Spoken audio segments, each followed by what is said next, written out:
Hello, intrepid Internet Explorers. For those of us with eyes to see, the ills of this world are all around us, and they are terrifying to look at. Some people choose to ignore them, as the implications are detrimental to their short-term mental health. They create a bubble around themselves. This is a form of protection. Boundaries are important, and yet bubbles are exactly what allows the unnecessary parasitical behaviors of the powers which shouldn't be to flourish. Perhaps flourish is the wrong word to use. Maybe we should use fester. Whilst walking today in nature with plants and trees all around, my thoughts turn towards that question that I have asked many times over the years. What is money? We know if you have money, then you can have things done for you. Many, many things. In this sense, we can say that money is power. Power to get things and services. And as we have heard before, power tends to corrupt, and absolute power tends to corrupt absolutely. And money is a generic form of power. And yet, not all money is created equally. If you were to dig up a chest of Italian lira from the 1980s, billions and billions of Italian lira, the paper notes would be worth nothing other than the paper. Old, grotty paper. Perhaps some pulp to be compressed into a cheap type of pellet to burn and keep you warm. Now, if that very same chest were to be full of silver or gold, things would be very different. For that gold and silver still has some value, and it can be exchanged for money, which can be exchanged for getting things done. And once again, you have a lot of power. But then if it were to suddenly begin raining golden nuggets, an awful lot of gold would be lying around. And if this were to happen enough, the value of gold would cease to be. That is, stop being what it is today, a representation of something. The tons and tons of gold lying around would inflate away its value. And that previous value of gold would be no more. It would surely shift to something else. So we must answer the question of what is money, first of all in the negative, the apophatic. It is not necessarily Italian lira or gold. It transcends them. In fact, money has been many different things throughout human history. Rather than money being physical, it seems that it would be metaphysical, jumping from one object to another, or remaining in the metaphysical as, well, a sign on a piece of paper, or zeros or ones stored digitally, or a memory or an emotion of wanting to contribute to your fellow human, as they may have done to you. A relationship. So it is not the physical properties. It seems to be or have been represented by gold and silver and Italian lira and euro and Bitcoin and cowrie shells and brass bars and tally sticks. Yes, tally sticks. Sticks broken in two lengthways with a unique break. A break in the stick. In the willow stick, if I remember correctly. A break which is unique. Once separated, the two parts represent a contract, a debt, if you will. Once the debt has been fulfilled, the tally sticks can be destroyed as the contract has been fulfilled. But if one part of the tally stick remains and the other part does not come forth, the holder of the stick, he that has lent something, he that has entered into a contract with another, may have cause to be upset and may wish to avail himself or herself of force, physical force, as a means to be repaid of his or her debt. Perhaps money then is a debt, or rather a representation of a debt. It is rather interesting that it was the burning of tally sticks, a large pile of them, by the British government in the 19th century, which destroyed much of the building from whence our British mines and many others around the world are controlled. The governmental Houses of Parliament. If money is a way to keep a tally of what is owed between relationships, between people, the internal recognition of I owe you one represented in a token, then perhaps we can begin to investigate.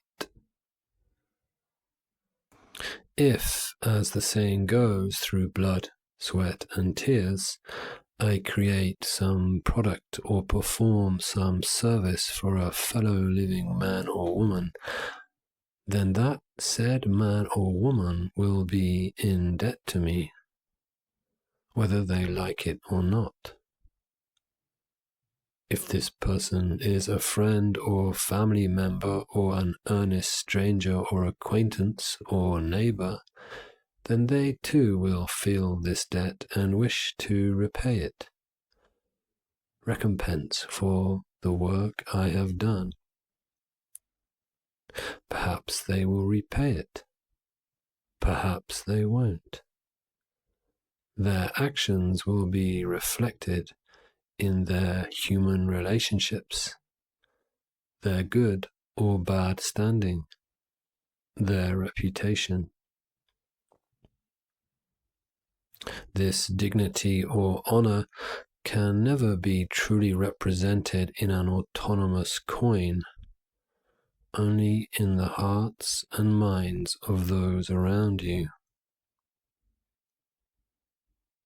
So, if I have created a debt, and that debt can be tokenized with a physical object or digital entity, or with the repayment of a product or service, if this be the legitimate base of the creation of money, that being a tokenization,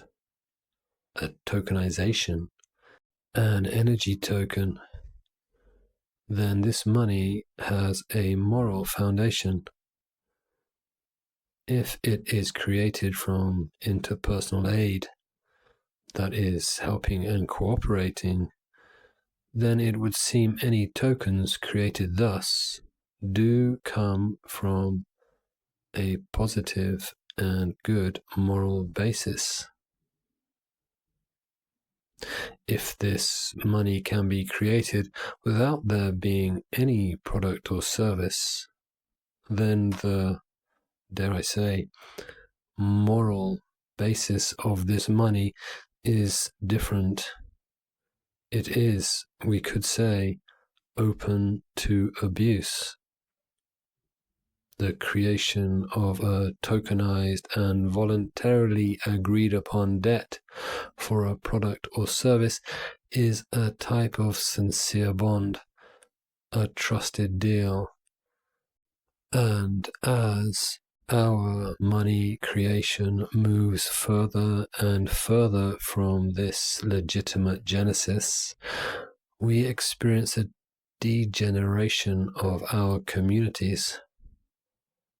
We cannot tell the good money from the bad, the money created from love, and the blood money. The further a living man or woman travels from their own heart, their own spirit, their own emotions, the more they tend to abuse others. The atrophying of the limbic system, that central part of the brain from whence our emotions arise as messages to our neocortex, our thinking brains. The spectrum of psychopathy and sociopathy is vast and encouraged by our systems. The more ruthless one is, the further up the hierarchy one can travel. We must unfortunately conclude that this upward mobility in corporations and government is very much geared towards a disregard of right and wrong. Therefore, our systems reward sociopathy and psychopathy. And as the hierarchies of power have grown and elongated over the millennia, it would seem so too have certain people become disconnected from their hearts, from their emotions, from knowing the difference between right and wrong, and in their wake there is untold tides of unnecessary suffering. And it would seem these corrupted individuals, these denizens of the halls of power, have near infinite resources of illegitimate money to cover their tracks, to maintain their positions, and to employ a vast wealth of psychological obfuscation which keep the innocent languishing in confusion and learned helplessness. This can only really be called a blight or cancer on humanity.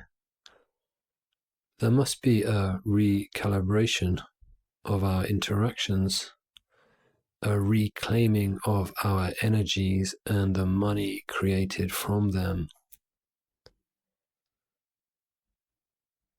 This will happen through knowing that it is for your brother or sister or friend, acquaintance or neighbor, that you create products and perform services. We must begin to interact in a different way, in a more human way.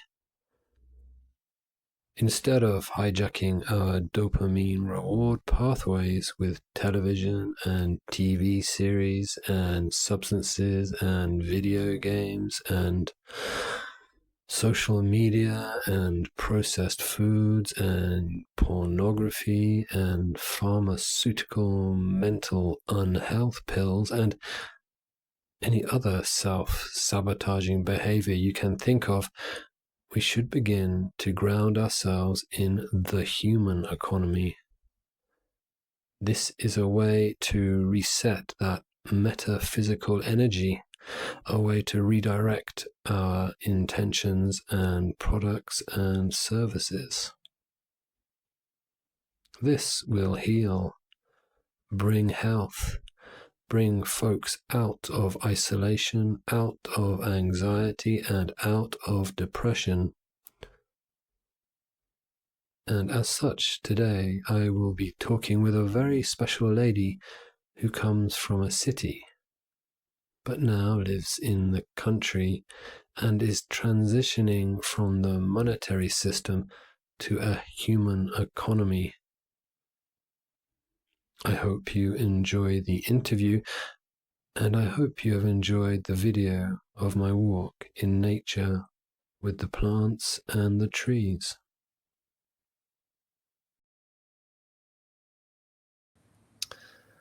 Good morning, Jennifer. Third time lucky. We're having some technical issues. Nice to see you. Nice to see you as well, James. Always.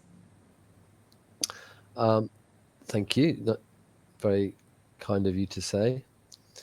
I invited you to do this interview because we have a lot of things in common, not least of all the fact that having stared into the abyss, which is the oncoming world controlling government, which is continually eroding our rights and freedoms, we decided that we wanted to do something about it. And that's something that I share and have in common with you, that I also want to do something about it. And up until now, that has involved learning about it, or as I like to say, staring into the abyss. So when we started talking and interacting online in some groups through mutual friends, I recognized in you the same wanting to do something about it. And from there was the birth of our friendship, I would say. Would you agree with that summary? Yes, I would. And I'm very happy that we managed to get friends over a social media connection. We met last month, I think, and it was so good to see you in real life. So, yeah, I'm very happy about the progress of our friendship and about us trying to do something in real life to get people in more real life interactions and connections. So yeah. I like that, the real life interactions and connections, because our studies, and for people who are listening later on in the time space continuum, we have been looking at this idea of what money is, because it seems that the ultimate control system is money. So we've been studying this question, what is money? And I read a book by an author called Tereza Coraggio, who wrote a book called The How to Dismantle an Empire. And that piqued my interest in the question she was raising about what actually is money, because it is definitely something which is metaphysical rather than physical. Even though we have coins and notes, the idea, the concept of money is something metaphysical. This is something I've come to believe now. And a lot of her work was inspired by a gentleman who is unfortunately no longer with us. He died in 2021, I believe, David Graeber. And he wrote numerous books. One which I've been consuming, and I know you have too, is called Debt, the First 5,000 Years. And this is also a very interesting book about the nature of money and how it relates to us as humans. Jennifer, I know you've read that book, so perhaps you could share with us what your thoughts are on David Graeber's work, money, and how that relates to human connections? It's a time ago that I read this book. I most vividly remember that he is talking about how governments are evolving, and that it usually starts with some gangsters forcing you to pay for protection, like you would be a shop owner and only allowed to do your coffee selling if you pay a fee to a gangster. And then when it gets established, it's kind of a tribute, and the gangsters are creating money so you can pay them, and they can pay real life stuff for the basically worthless stuff they give you to pay them. They are able to pay real life stuff, and this is how governments came into action. If I remember this correctly, it was very interesting, this view on the whole issue. And then there was something what was very interesting to me, because it was a lot about how people get indebted and how they are in a kind of slavery where they will be put out of their networks, and human beings are part of a structure. They are mothers, they are fathers, sons, they are neighbors, they have loved ones, and their whole identity depends on the relationships they have. And when they lose them, they are kind of dead. This is how it was seen in the past. And I think in our times, a lot of people are losing their connection to the real world. They are losing their connections to their loved ones, and they are more and more disconnect from themselves, from others, and from the world by artificial lifestyles which are popping up everywhere. And I think it would be good to getting out of this losing ourselves in artificial pleasures. Interesting. So if I understand correctly, you're suggesting that as our technology improves, as we are in one sense more connected through the internet and through having computers, people are becoming less connected with reality. They are interacting more online, they're interacting more with machines, they are spending more time watching TV series and playing computer games, and in this sense they are becoming more disconnected. Would that be accurate? Yeah, I think so. I think all this technology and the internet and social media and television can be a very good tool to use, like a hammer or a car. You could use a car to drive from A to B when it's really needed.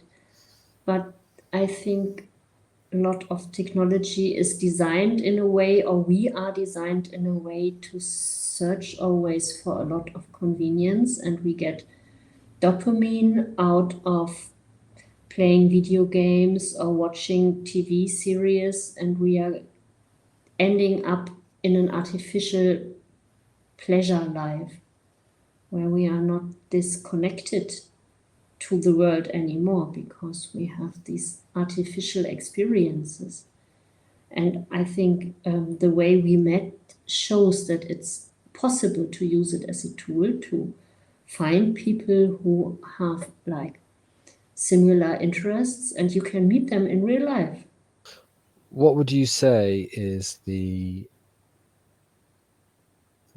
are the consequences of spending too much time playing computer games, watching TV series, having these, as you said, artificial experiences where we are creating dopamine in our brains, which is naturally there from as biological humans to motivate us to do things which are going to help ourselves, our families, our networks, people around us, but we are in a sense abusing that dopamine reward pathway which we have in our brains, these things which give us motivation and in a sense pleasure, by using computers, screens, we are artificially stimulating this neurotransmitter.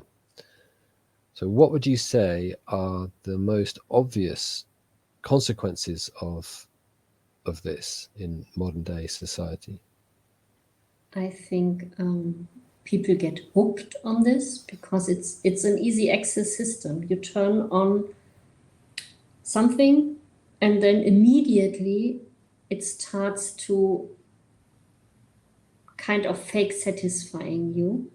But I think it makes an emptiness, so you need more and more of these, and you lose your drive, you lose your motivation to do something which is maybe difficult to achieve, because you have to put some will into it and some effort.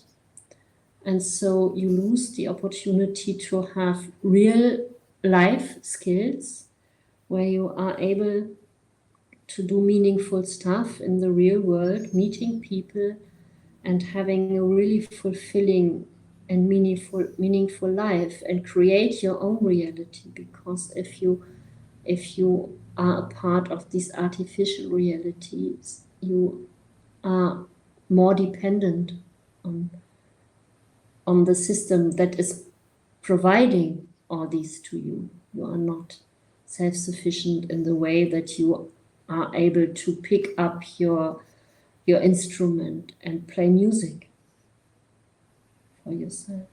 Yeah, in fact, the idea of music now, I mean, the last 100 years, I think the number of people who are able to play musical instruments or able to sing has been reduced massively through technology, through the fact that we can have recorded sound and we can listen to music very easily, means that we are no longer motivated to create music.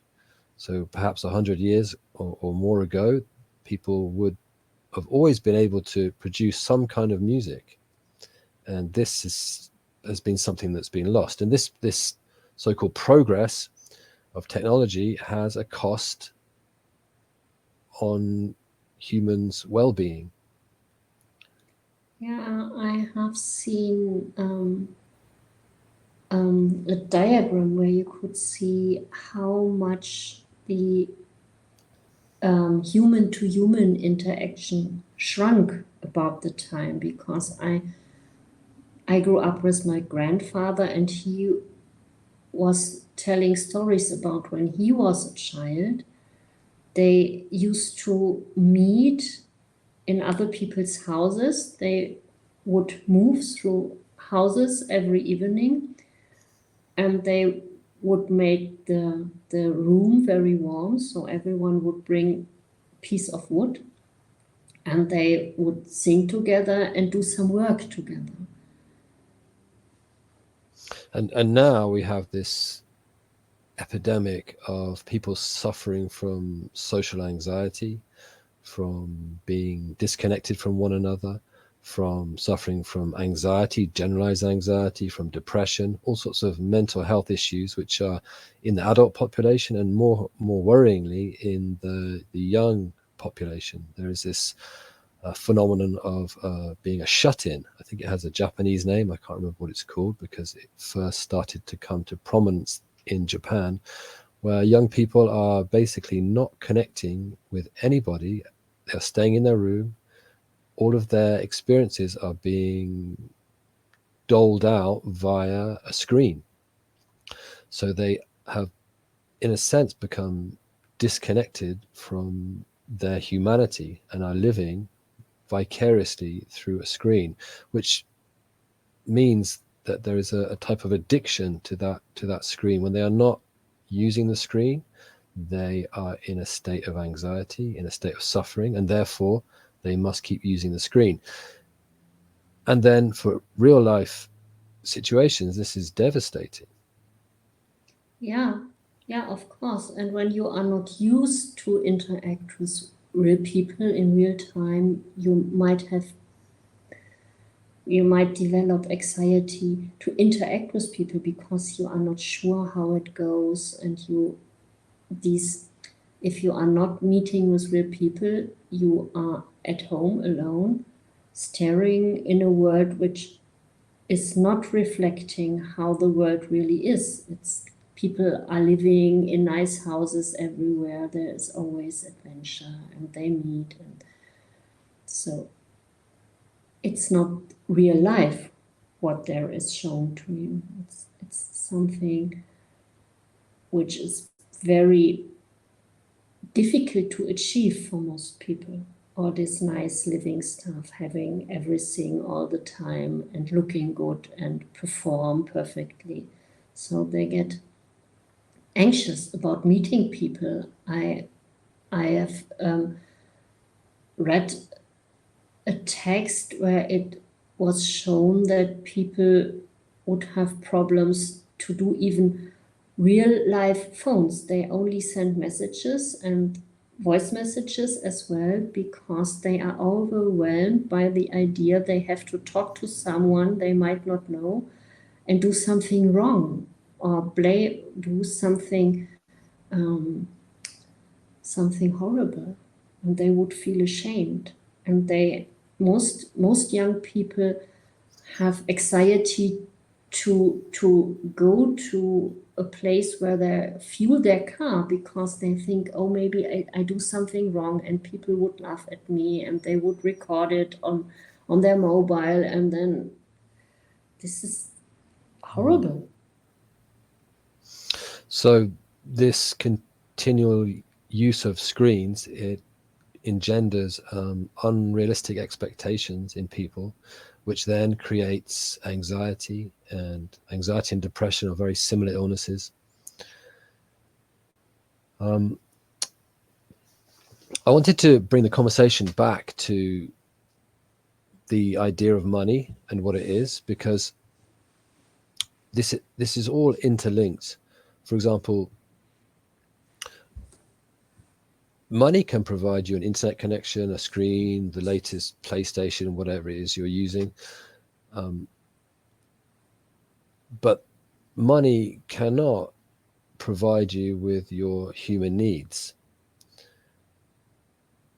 Money is a representation of something which is fundamentally human. And I think David Graeber would describe it as it being a token. So something that represents something else, a token of debt.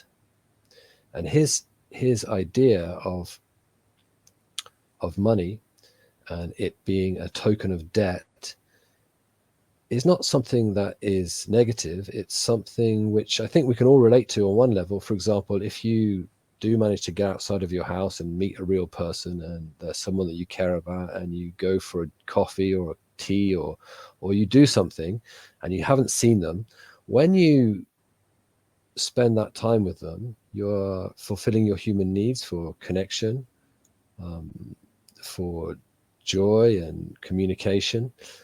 And when it comes to pay for that beverage, there is usually a fight about who is going to pay.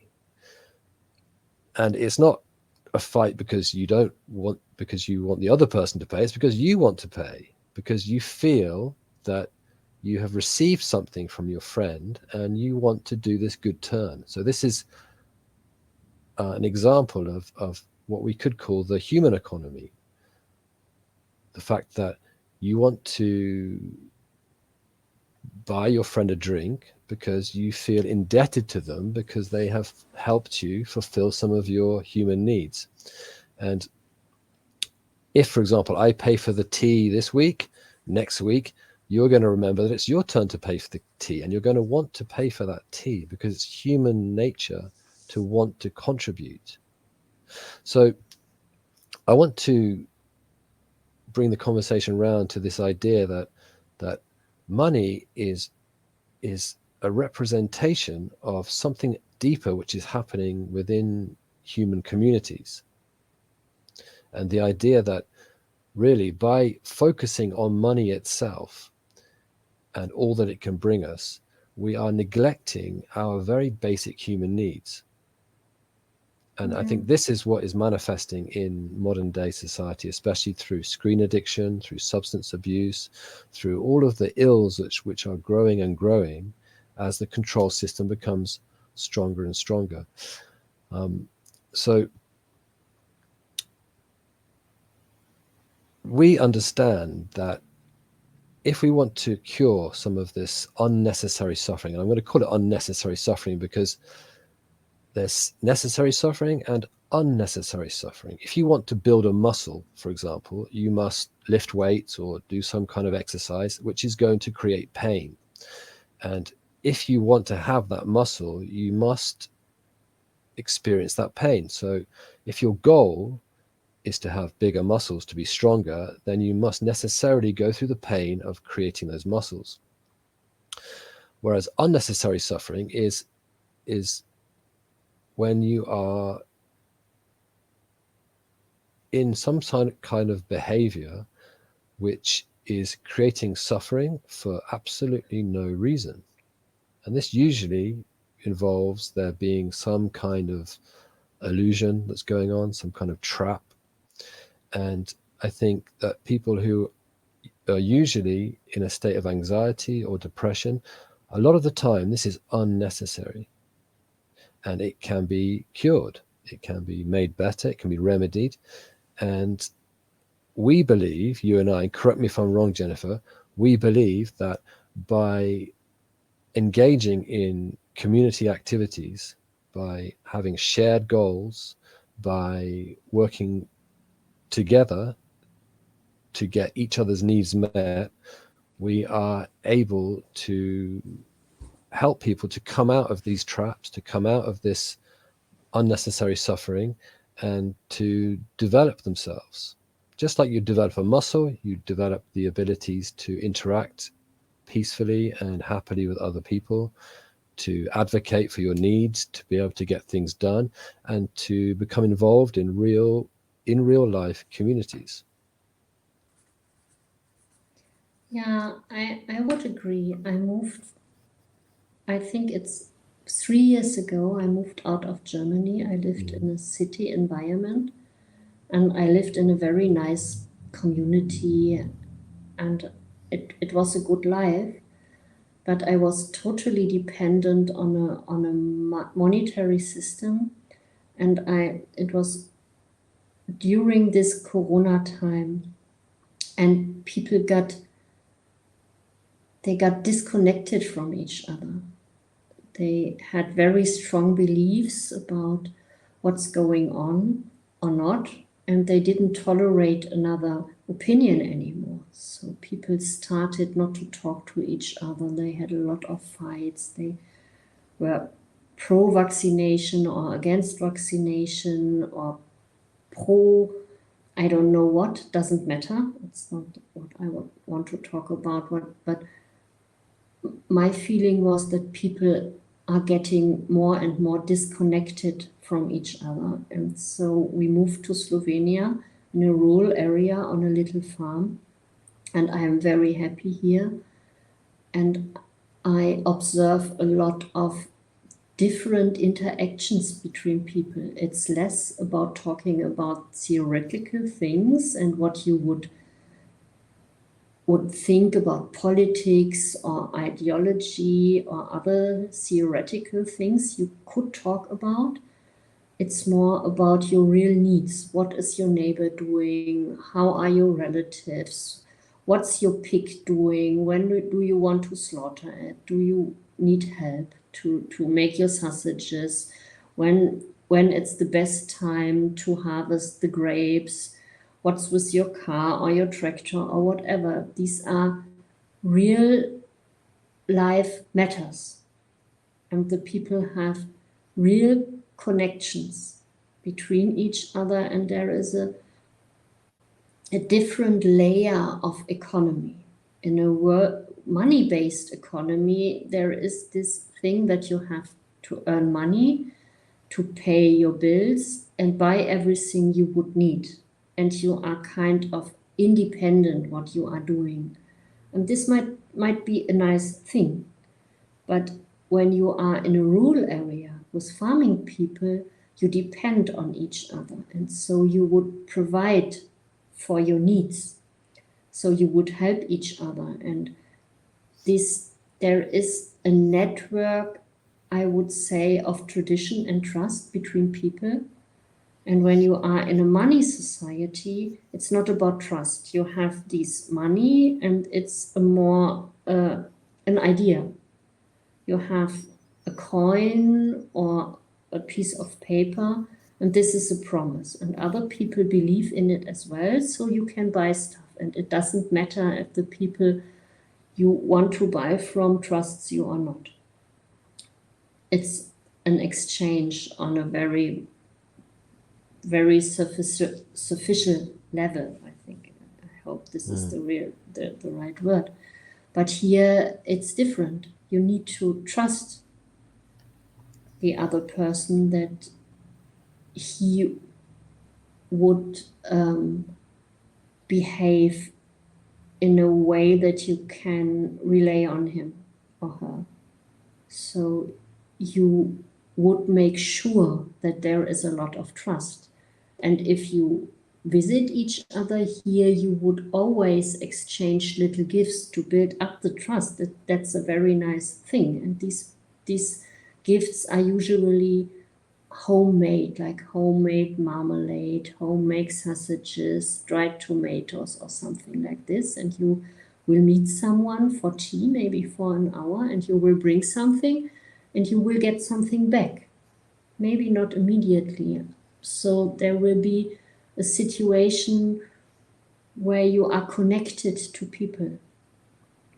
And it's totally clear to everyone that there is a kind of, I don't know, there is the need to fulfill other people's bidding. This can be annoying for some people, but I really like it because it feels very, very homey to me, to know that if I need help, all my neighbors will come. We had to do a new roof because there was a huge storm and hail, and it damaged our roof so badly that we had to remove it and renew it. And all our neighbors were coming, even the retired diplomat from near us were coming. Everyone was working together, and you would provide food and drinks, and there is a very good mood, and it's done in a very nice way, this helping each other. And this is a totally different system. And if you need something from, for example, the guy from the other part of the lake, he has a sawmill and he would do work for us. And because we know each other, you don't have to pay him immediately. And you get a lot of material delivered to you, but you don't have to pay it immediately. It's just an exchange of trust. It's different than I know it from the city life. And if you have some skills or something you could have for an exchange, I think it's always good to do more of this human economy stuff and to establish trust and connection and opportunities. So you'd call this the human economy as opposed to the monetary economy? Yeah. Okay. And for the human economy, you first have to establish some trust, and it's good to have some skills. And if you are part of a human economy, for example, here are people, they are old or they are sick. They can't contribute much anymore, but they will be cared for anyway. Well, I hate to contradict you, but when I came to visit you, there was an elderly gentleman who was helping us to plow the potato field, and he was not far from 90 years old, and he was doing more work than any of us young whippersnappers. Yeah. So from my experience of visiting you, the older people in your community are very able and strong. Yeah, they keep strong because they're working all the time. Right. I think. And also they have this connection, right? They have this connection with other people, which enables them to have spirit. We could call it. There we go. Yeah. Okay, we're back. Yeah, just before the internet dropped there, we were talking about the human economy and how people are exchanging things, goods and services, with each other in a voluntary way because literally they want to, and then people are repaying those voluntary offerings themselves because they want to contribute. So this is a distinction that we're making between the human economy and the monetary economy.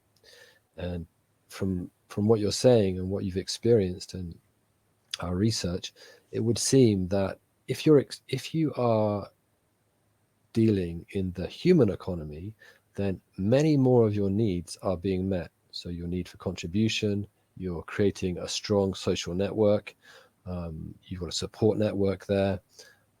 All of your needs as a human being are being naturally met in a very old and ancient way. Whereas with the monetary needs, when you have a monetary system, it's not guaranteed that that's going to happen.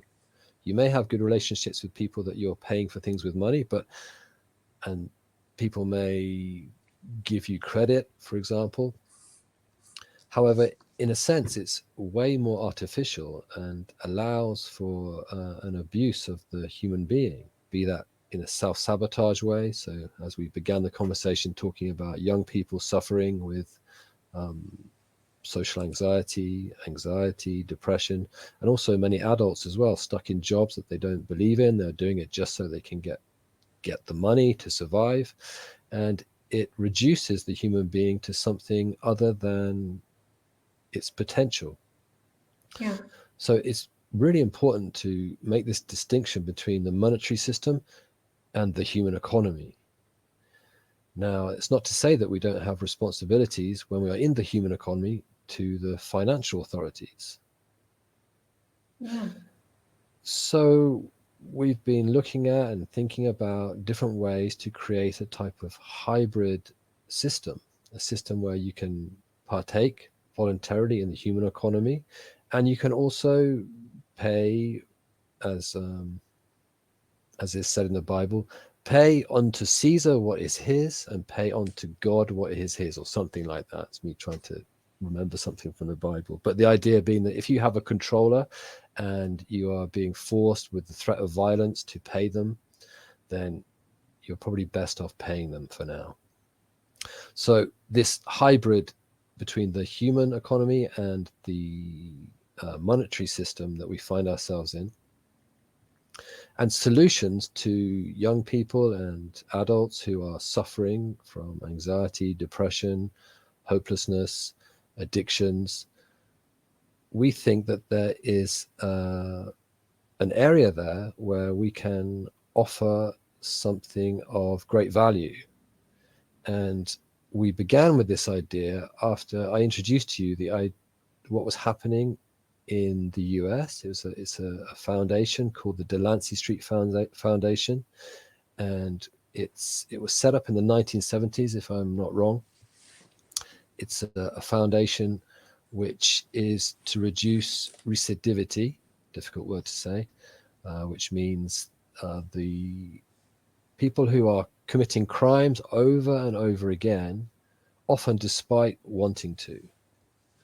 So this Delancey Street Foundation is a foundation where people who are getting out of prison can sign up and join the community.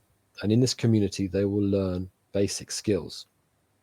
The skills are centered around, or were at the beginning, now it's a vast empire from what I can understand, but at the beginning it was centered around three very simple businesses. One was a laundrette, so a laundromat, a place where you could clean clothes for businesses, restaurants and hotels. A removals company, so people who are moving house, which involved auto transport, so shipping goods and moving goods, and also a restaurant. And these three businesses, these core businesses, were operating in the financial realm. So they were doing business. People were paying money for food and removals and having their laundry done. And the people who were running these businesses were the ex-criminals. And they would be part of this community, and they would learn the basic skills involved, starting from very, very low skill levels. So for example, if you're working in a restaurant, you'd be learning how to lay a table, because many people who find themselves as repeat offenders and coming in and out of jail are often from very deprived backgrounds, and they may have never had a sit-down meal at a table. They may have never been taught that the knife goes on the right and the fork goes on the left, and you put the glass on the right. They don't know how to lay a table. So they would start from the very basic skills needed to lay a table, to run a business, to drive a truck, to move furniture. And it would be a type of school. This school would have levels, and you'd graduate, and you would up level. And as you up leveled, you would then be given the opportunity to teach someone else the skill you had just learned. They have a motto, which is learn one, teach one. So learn one skill, teach one skill. And this means that it's this part of the Delancey Street model is the human economy. These are people contributing and teaching, and it's focused around these three core businesses. And as the businesses thrive, so do the people in the community. And this has been going on for decades. It's completely self-funding. It's very inspiring indeed. And you too were inspired when I shared this story with you, and we were wondering how we could apply it to the situation where you are on the farm. You've learned very quickly how to become self-sufficient. If I'm not wrong, basically, you and your family are 80% self-sufficient already. You come from the city. You weren't a farmer previously. You're creating connections, and you're looking at how to be of more value to fellow humans who find themselves in this realm now with this set of needs.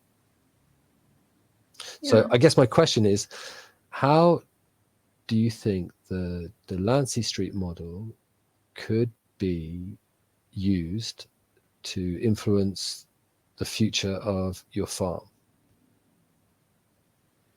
I think, it's clear to me that sometimes people go to school or to education for 20 years, and then they might have a master degree, but they have nothing learned what they can live from. So sometimes you even graduate at university, you go out, and the world has changed so much in such a short time that you might not be able to find a job or something you really want to do, which is better than slavery. So I think you could benefit from a structure where you could go and learn some skills to do your own business, to start your own, encounter your own entrepreneurship with something. And I've found some people who will be willing to share their skills, so you could learn from them. And then start doing basically the same we do. Exchange knowledge and things you learn to make. This might not be for everyone, but I think it can be useful for some people who are like to take more responsibility for their own needs and learn how to do stuff by themselves and exchange skills and stuff they are able through their skills to make with others. So it would be a type of retreat and a place where people can learn more skills, learn new skills, learn different ways of interacting. Yeah, I think it's an opportunity to be at a place. I don't know. I think that the word retreat is, to me, it's attached to this new age religious things. But you could come to our place to get in contact with yourself, with others around you, interact with, like, working together, eating together, producing food, getting skills, making music, talking to each other, discussing ideas, and with the world. Like, we have very beautiful nature all around us, and I think it's very beneficial to get in a good connection to all there is to be connected to, and end up to having new skills and maybe get rid of your internet addiction. This would make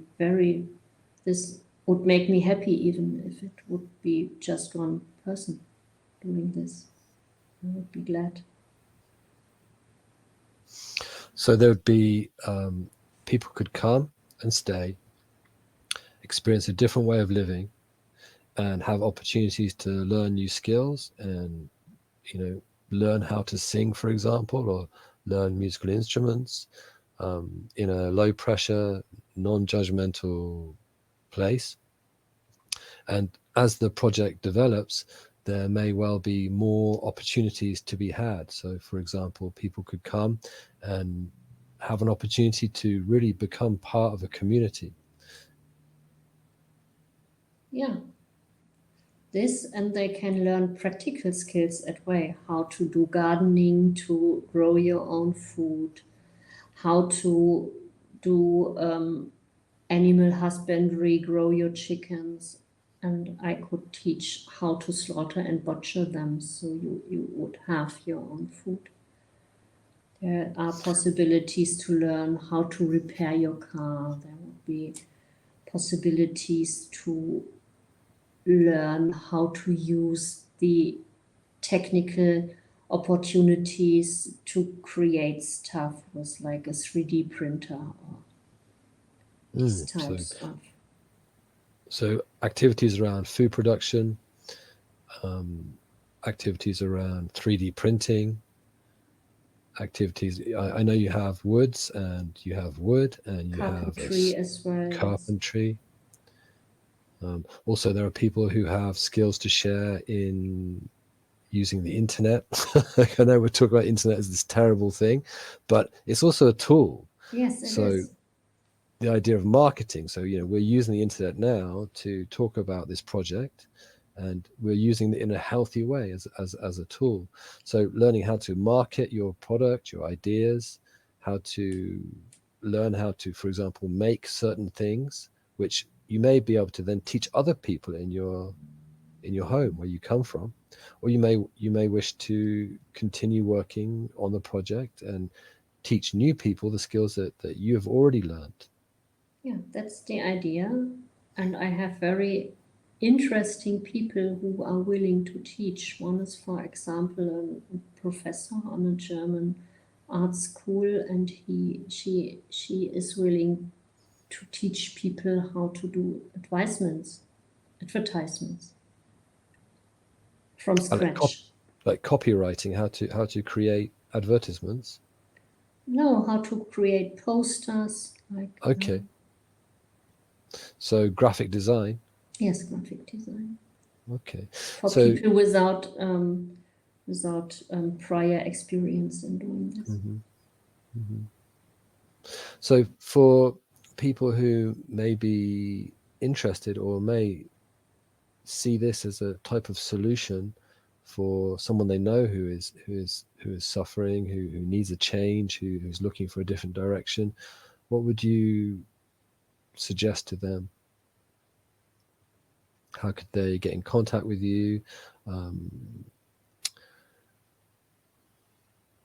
Is there hope for someone who is stuck in a situation where they appear to be addicted to certain behaviors, such as they're just doom scrolling all day, they're having problems with interactions with other people?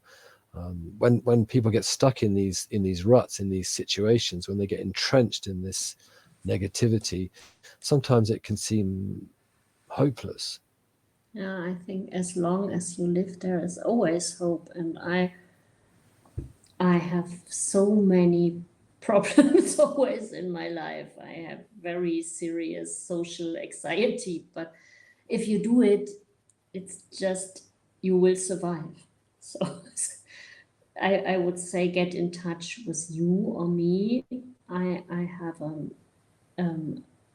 website. It's tratna.com, so you could just write. I can put that in the description. Yeah, I'll send a message to you, James, and just get in touch if someone is interested. And I think we are on the way to creating a real curriculum, and then there will be information on the site.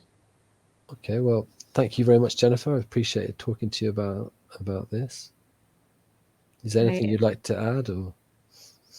I want to thank you. It's always so good to see you and to talk to you, and it's very inspiring for me to do this project, because I think it's the right thing to do at the right time, because so many people feel trapped and they don't know how to get out of the situation they find themselves in. So I think I don't have a lot of solutions, but I think we can meet and create solutions which are fitting for everyone. I think everyone has to find his own solution, because everyone has a different situation, but you can gather and you can exchange skills and ideas and then find your own solution.